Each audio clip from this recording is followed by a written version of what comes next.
महागठबंधन जो अपने आप को बोलते हैं, मुसलमानों की राजनीतिक हिस्सेदारी सुनिश्चित न हो, हम उसको ठगबंधन मानते हैं। लेकिन इनका अहंकार था कि 14% वाला चीफ मिनिस्टर बनेगा, 1.5-2% वाला डिप्टी चीफ मिनिस्टर बनेगा और 20% वाला मुसलमान इनका सियासी गुलाम है।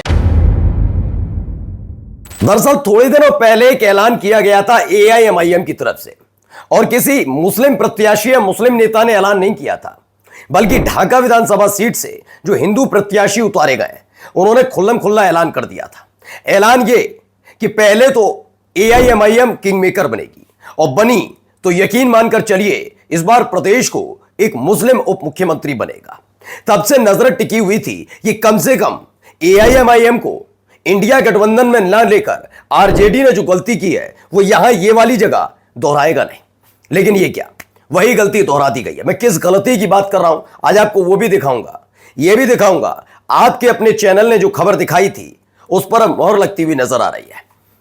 जी हां, अब हर कोई उसी बात का जिक्र कर रहा है, क्या वाकई जितनी तादाद में बिहार में मुसलमान हैं और एक मुश्त वोट देकर न केवल इंडिया गठबंधन वाले पार्टी के प्रत्याशी बल्कि खुद NDA में शामिल कई पार्टियों के प्रत्याशियों को चुनाव जितवाते हैं, उनके हिस्से में क्या है?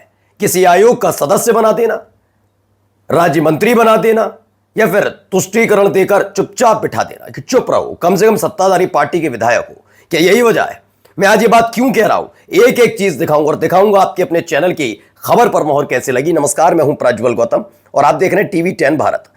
सबसे पहले जिक्र कर लेते हैं उसी खबर का जिसका मैंने कहा था, उन्होंने कहा डिप्टी CM बनेगा, इस बार एक मुस्लिम डिप्टी CM बनेगा, और ये हिंदू प्रत्याशी ने ऐलान किया था, राणा रणजीत सिंह ने।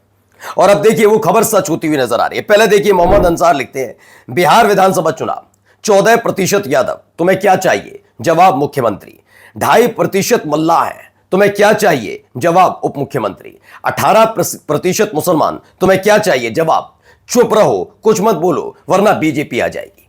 ये मैं नहीं कह रहा हूं, ये बात कहां से उठी है मैं अब आपको दिखाता हूं और समझाता हूं। सबसे पहले देखिए ये बयान जरा सुन लीजिए, ये अशोक गहलोत हैं, क्या कहते हैं सुनिए। इसलिए मैं ये कह सकता हूं, खड़गे साहब, राहुल गांधी जी और तमाम जो साथी बैठे हमारे, इन सब की राय लेकर के हम लोगों ने तय किया है इस चुनाव में अगले मुख्यमंत्री चेहरे के रूप में तेजस्वी यादव जी को हम लोग सपोर्ट करते हैं, जो एक नौजवान है, लंबा फ्यूचर है इनके साथ में। और मेरा अनुभव से मैं कह सकता हूं, जिसका लंबा फ्यूचर होता है पब्लिक उनको साथ देती है। पिछली बार भी जो स्लोगन दिए थे, नौकरी के दो या कोई दो, या जो वादे किए थे उसमें खरे उतरे। ऐसा व्यक्तित्व आपके सामने नौजवान के रूप में आया है। राहुल गांधी जी ने मिलकर जो यात्रा करी थी, बड़ा इम्पैक्ट है।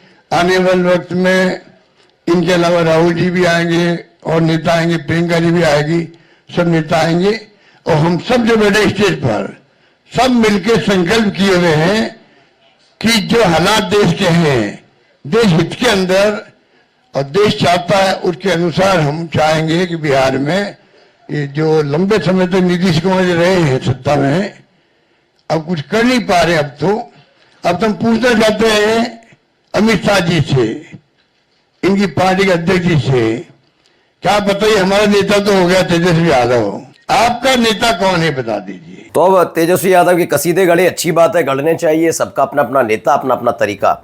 अशोक गहलोत, सचिन पायलट की आपसी रंजिश की वजह से राजस्थान में दोबारा कांग्रेस सरकार नहीं आ पाई। अब ये मन से बोल रहे हैं मुकेश सहनी उप मुख्यमंत्री बनेंगे, तो क्या बिहार का मुसलमान अपना वोट बर्बाद कर रहा है? 20% वोट मुसलमानों का चाहिए, लेकिन उसको दरी पर बिठाएंगे, ये प्रोफेसर इलाहाबादी कह रहे हैं।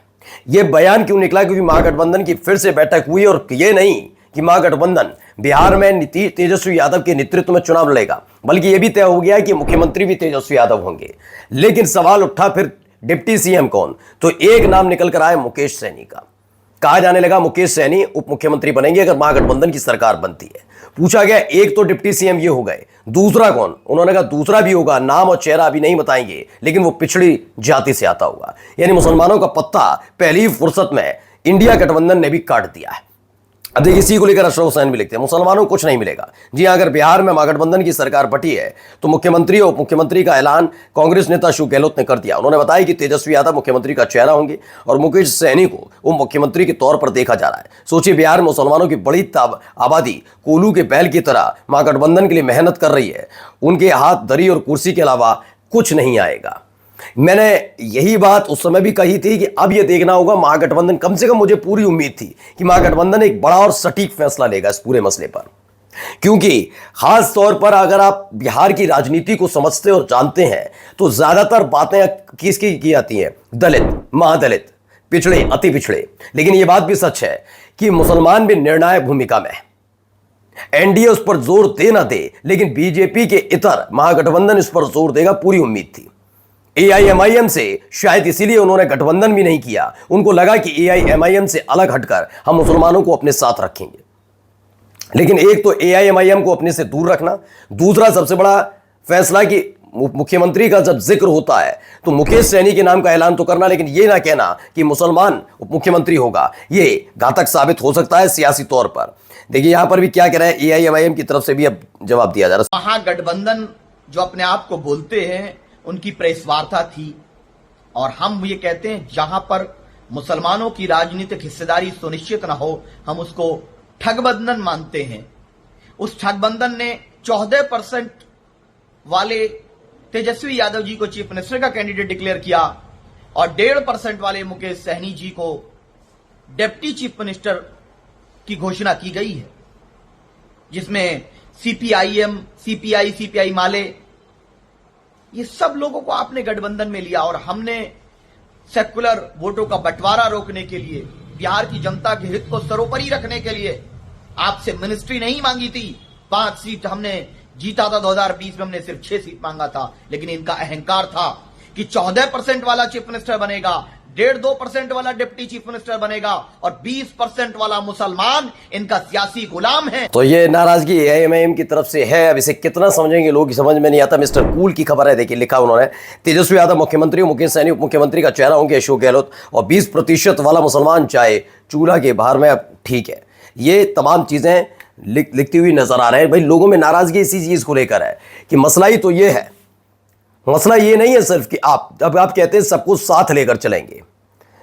एक वक्त था जब एमवाई फैक्टर काम करता था, लेकिन अब एमवाई से आगे का फैक्टर आप बनाना चाहते हैं। गलत बात नहीं है सबको साथ लेकर चलना, लेकिन सबकी कहते हैं जिसकी जितनी हिस्सेदारी उसकी उतनी भागीदारी।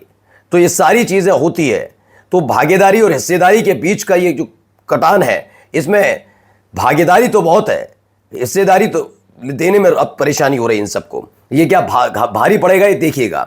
इसमें 2.5% को 15 सीट, 1 राज्यसभा, 2 एमएलसी हो, डिप्टी सीएम का पद, और 18% वालों को क्या झुंझुना, जिसमें से एआईएमआईएम को छोड़कर आए 4 में से 3 का टिकट ही काट दिया। आखिर क्यों भाई?